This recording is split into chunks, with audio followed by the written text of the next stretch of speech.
ഇന്ന് പൂന്തറ പുത്തൻപള്ളിയുടെ മുൻപിൽ നടന്ന ഒരു ഫലസ്തീൻ ഐക്യദാർഢ്യ പരിപാടിയാണ്. ഇസ്രായേൽ ഉൽപ്പന്നങ്ങൾ ബഹിഷ്കരിക്കാൻ ആഹ്വാനം ചെയ്തുകൊണ്ടുള്ള ഒരു ക്യാമ്പയിൻ. ഗാസയിൽ നടന്നുകൊണ്ടിരിക്കുന്ന വംശഹത്യയെ തുറന്നു കാണിച്ചുകൊണ്ടാണ് ക്യാമ്പയിൻ നടന്നുകൊണ്ടിരുന്നത്.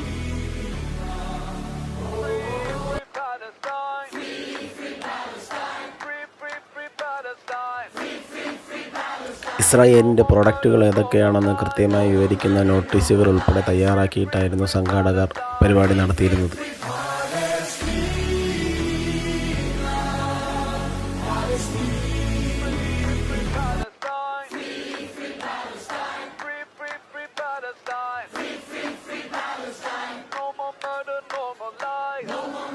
ഇത്തരമൊരു പരിപാടി സംഘടിപ്പിക്കാൻ മുൻകൈയെടുത്ത ഇതിൻ്റെ സംഘാടകർക്ക് 1000 അഭിവാദ്യങ്ങൾ നേരുന്നു.